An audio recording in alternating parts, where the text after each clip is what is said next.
ما أسماك ما أرقاك ما أغلاك لغتي أنت لي هوية يا لغة العربية يا لغة العربية. بسم الله الرحمن الرحيم. الحمد لله رب العالمين والعاقبة للمتقين والصلاة على رسوله محمد وآله وأصحابه أجمعين، أما بعد. مصنف رحمه الله فارغ شوی د خطبې د دوو جزونو نه چې یو ته بسمله ویل کیږي او دویم د الله حمد، چې د دې نه فارغ شو نو اوس شروع وکړه په درود باندې په رسول الله صلی الله علیه وسلم باندې. نن دا خبره بیانو چې دا اکثر د مصنفینو عادت هم دی او د دې مصنف هم په خپل کتاب کې دا عادت اختیار کړی دی چې دریم جز کې د درود وی په رسول الله او داغه په آل او داغه په ملګرو ټولو باندې. د دې څه وجه؟ یو وجه دا ده چې د قرآن په آیت باندې عمل راشي، موږ د الله بندګانی د الله خبرې به منو. الله موږ ته وایي چې یا ایها الذین آمنوا صلوا علیه وسلموا تسلیما. ای ایمان والو، تاسو په خپل پیغمبر باندې درود ولېږئ او په ده باندې سلامتیا ویلو سره دا ولېږئ او وکئ. نو مصنف دې آیات ته نظرو، نو ځکه دریم جز کې هغه په رسول الله باندې درود ولېږه. دویمه وجه دا کېدلی شي چې الله رب العالمین په کمال تقدس کې دی، ډیر پاک ذات دی، او مونږ چې یو مونږ په کمال تحقیر کې ډیر کمزوري خلک او ډیر بیکار او ډیر خسیس، نو د دې ترمنځ یو واسطه پکار ده. هغه واسطه نه دی مګر محمد رسول الله صلی الله علیه وسلم دی. نو الله زمونږ منعم حقیقي شو، په مونږ باندې احسان وکړو، علم را نصیب که به طالبی ته کېنولو او به تصنیف مقرره کړه او په واسطې د محمد رسول الله دا علم موږ ته راورسو، نو هغه منعم مجازي دی.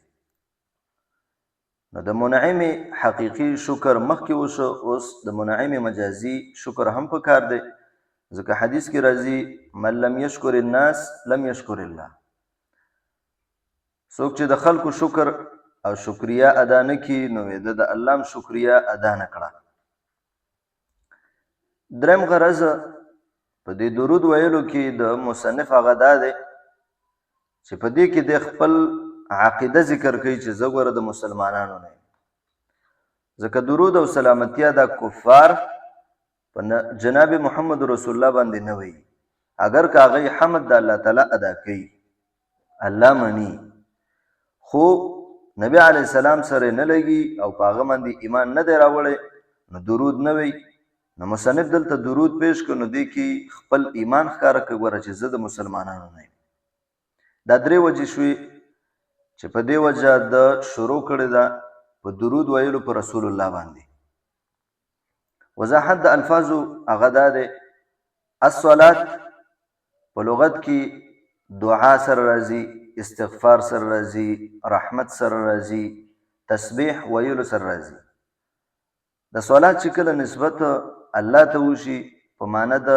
نزول الرحمت، او چې کله نسبت ملائکو ته وشي نو بیا په معنی د استغفار سره. ان الله وملائکته یصلون علی النبی، او چې کله نسبت عام انسانانو ته وشي نو بیا په معنی د دعا کول او د درود ویلو سره راځي. او په اصطلاح کې صلات ویل کېږي ارکان مخصوصه په اوقات مخصوصو کې د اشخاص مخصوصو نه، چې هغې ته موږ په پښتو کې مونځ ویو، دې ته صلات ویل کېږي. ارکان مخصوصه خو ځکه دي چې یو خاص افعال دي که یو سړی د ځان افعال پکې شروع کړي نو د هغه مونځ نه کېږي او په اوقات مخصوصو کې چې د هغه اوقاتو به خیال ساتي ځکه دغه اوقاتو کې مونځ کول دا فرض دي فرض او دریم د اشخاص مخصوصونه ځکه د کافر مونځ نه قبلېږي د لیوني مونځ نه کېږي دغه رنګې د بې عقله انسان مونځ نه کېږي او د یهودي او د نصراني مونځ نه کېږي نو دا د خاص اشخاصونه الله قبلوي نو ځکه د اشخاص مخصوصونه دې ته ویل کېږي صلات علی رسوله رسول څه ته ویل کېږي رسول هو انسان الذي بعثه الله الى الخلائق لتبلیغ الاحکام ومعه کتاب رسول دې ته ویل کېږي چې الله رب العالمین یو انسان مذکر انسانانو ته راولېږي دې دپاره چې د هغه احکام ور ورسوي او د رسول سره یو نوی کتاب او نوی دیني د وجه نه یو حدیث کې راځي انبیاء کرام 1,24,000 کم و بیش دا دي او په دې کې رسولان چې دي هغه 313 رسولان دي نو رسول الله صلی الله علیه وسلم دا رسول او نبی دواړه دي دې ته ویل کېږي رسول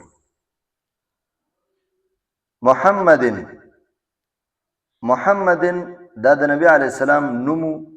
چې دته د نیکه عبدالمطلب یې نو محمد په ځمکه نومو او بر اسمانونو کې د نومو احمد ځکه قرآن کې الله فرمایي په سورت صف کې چې زه عیسی علیه السلام فرمایي چې زه زیره ورکوونکی ما چې زمانه یو پیغمبر وروسته را روان دی چې اسمه احمد نوم د هغې څه دی احمد دی او محمد ویل کېږي د هغه صفت کړی شوی صيغه د اسم مفعول ده په دې محمد کې 3 اعراب جایز دي محمدن محمدن محمدن والصلاة على رسوله محمدن چې مرفوع شي نو دا به خبر شي د مبتدا محذوف دپاره هو محمد على رسوله هو محمد چې کله منصوب شي نو بیا به دا حال واقع شي د رسول نه په رسول د هغه باندې په داسې حال کې چې د هغه صفت کړی شوی دی محمدن چې شي چې محمدن شي نو یا بدل واقع کېږي د رسول نه او یا عطف بیان د هغې دپاره واقع کېږي دوه وجې کېدلی شي او قانون دا دی د مطبوع او د تابع اعراب یو وي نو رسول مجرور دی نو محمدن دا به ځکه مجرور ویلی کېږي و آله آل په دې کې اختلاف دی د امام سیبوی او بصرین یو طرف ته دي او بل طرف ته امام کسائی دی امام سیبوی او جمهور بصرین علما دی فرمایي چې آل په اصل کې اهلونو بیا چې د خلاف القیاس حذف شو د هغې په عوض کې دلته بل الف مقصوره راوړلی شو نو آلون ته جوړ شو دی دپاره دلیل دا دی چې ځکه د دې تصغیر اوهیلون راغلی دی او قاعده دا ده چې التصاغیر والتکاثیر تردان الاشیاء الى اصلها چې جمع تکثیره او اسم تصغیر دا شیخ خپل اصل ته واپس کوي نو په اصل کې ها راغلی ده نو دې نه معلومیږي چې د دې اصل اهلونو دی دا خبره کړې ده امام کسائی ورته وی چې نه آلون کې اصل چې دی دا په اولونو او اهلون د هغې اصل اوهیلون دی ځکه جدا ټکی دی دا جدا ټکی دی ما د یو فصیح عربي نه دا اورېدلی وه چې هغې ویل چې آلون اویلون اهلون اوهیلون معنی دا ده چې دا دواړه جدا جدا الفاظ دي نو آلون دا اصل کې اولونو و متحرک ما قبل فتحه و بدل شو په الف باندې نو آلون ته جوړ شو آلون او آل ویل کېږي هغه شي ته چې هغې ته میلان کېږي واپسې کېږي آل ته آل ځکه ویل کېږي چې دې ته انسان واپس رجوع کوي که هر چېرته ته لاړ شي نو واپس به دې ته راګرځي په دې کې قول د امام کسایي راجح دی د یو څو وجو نه یو وجه دا ده چې په دې کې د قاعدې او د قانون خلاف نه راځي ځکه هغې خلاف القیاس حق حذف کوي او دوی چې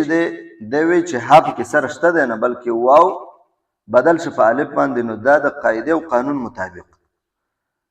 نو دا قول راجح دی دویم د سره نقل دی د عربي قح نه او هغې سره نقل نشته او دریم وجه دام کېدی شي چې بیا د جمهور علما هم رالګي چې دی د آل او د اهل ترمنځ فرق کوي نو چې کله ته فرق کوي نو معلومیږي چې دا د هغې دپاره اصل نه دی آل دپاره اهل اصل دی نه نو په دې درې وجو قول د امام کسایي هغه راجح دی آل او اهل کې فرق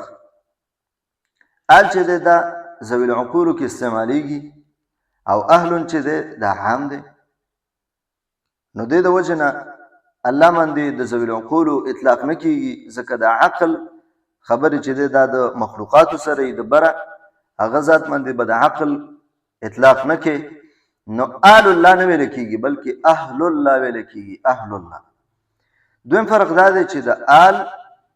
هغې ذوي العقولو ته اضافت کېږي چې هغه مذکر وي او د اهل چې دی دا هم د مذکر مؤنث دواړو ته کېږي د دې وجه نه آل فاطمه نه ویل کېږي اهل فاطمه ویل کېږي او دریم فرق هغه دا دی چې آل دا په اشرافو کې استعمالیږي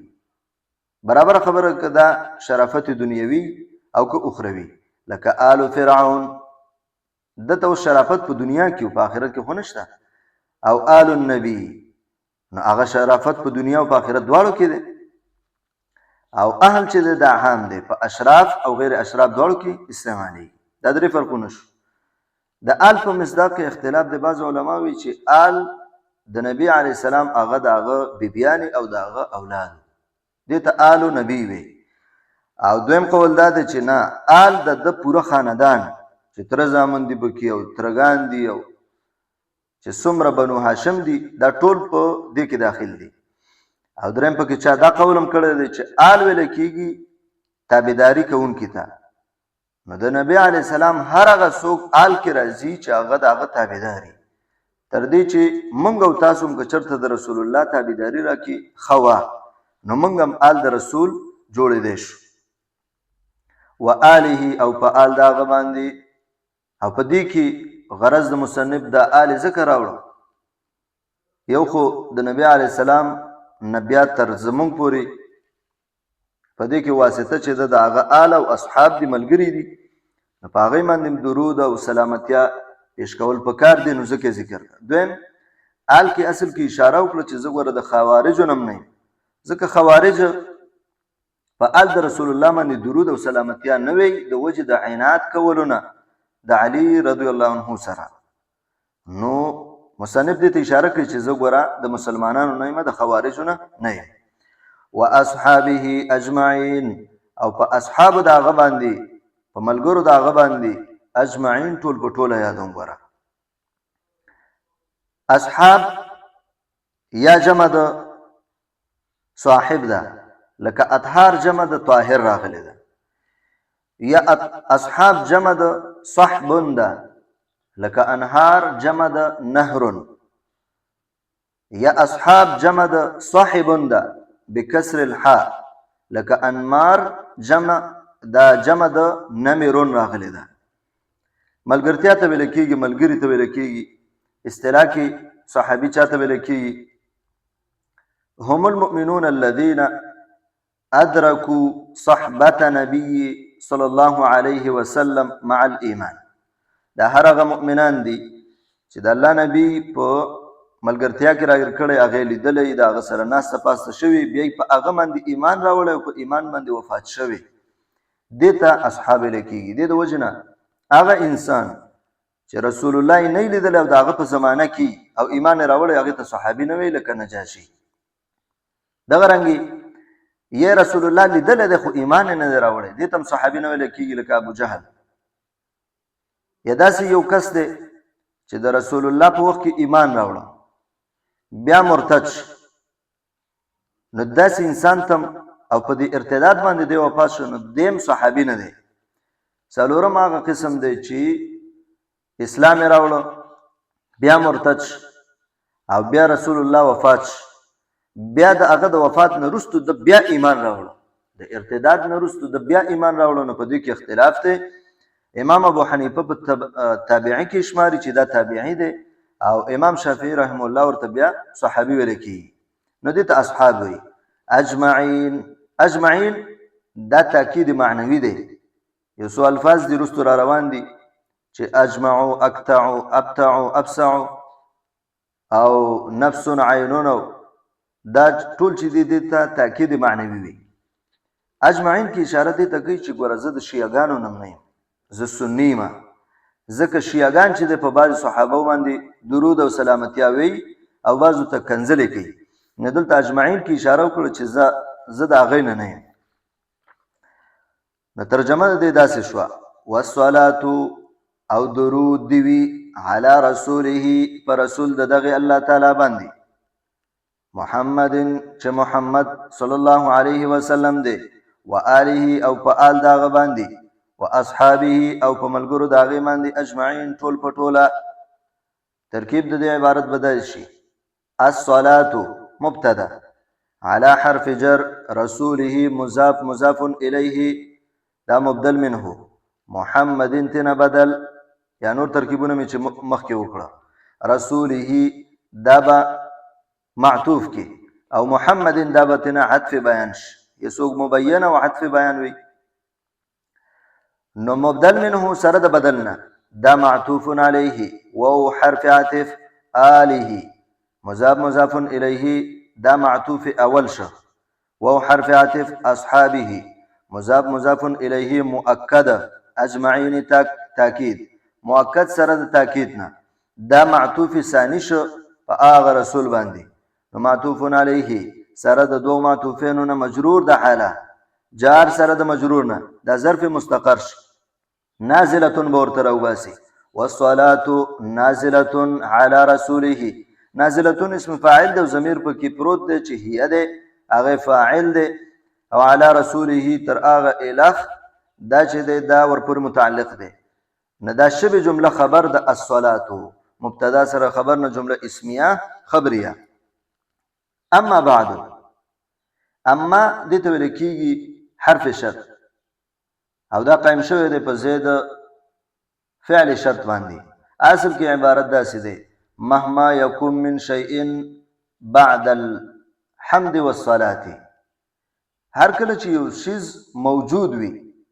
وروسته د حمد او صلات نه، نو دا خبر به موجود دي چې فهذا مختصر مضبوط فی النحو. دا اصل کې د خطبو د پاره په دې خاطر ذکر کوي د پاره د تيقن چې د حمد او د صلات نه دا خو یقیني خبره د دینه ما سوا خو نور اشیاء موجود دي، په دې کې خود هیڅ اختلاف نشته. نو چې کله هغه یقیني دي نو زما دا خبرم چې زه دا کم کوم دام یقیني ده، د پاره د تيقن او د یقیني کېدلو د پاره دا راوي. بیا مهما یکون من شیء حذف شو، دا غي په ځای باندې اما قائم شو، او دا بعد الحمد والصلاه دا اصل کې مفعول فيه دی د یکون د پاره ظرف دی هغه پر متعلق دی. بعدو کې خبره کو، بعدو یو سلور حالتونه دي د قبلو او د بعدو. اولنې حالت دا ده چې د دې مضاف الیه ذکری، لکه من بعدی دلته مضاف الیه ذکر دی، یا بعد موتها نو مضاف الیه ذکر دی. ډیرو ځایونو کې راځي بعد ذلك مضاف الیه ذکری یو حالت. دویم مضاف الیه حذفی، خو حذف نسیم منسیه ګرځول شوی چې بالکل د لیکلو نم هیر شوی، او منسیه په عقل کې د هغه هیر راغلی، یعنی په نیت کې نه مراد او په تلفظ او په لیکلو کې نه مراد. دا دویم حالت. دریم حالت چې ده مضاف الیه حذفي او په نیت کې مرادي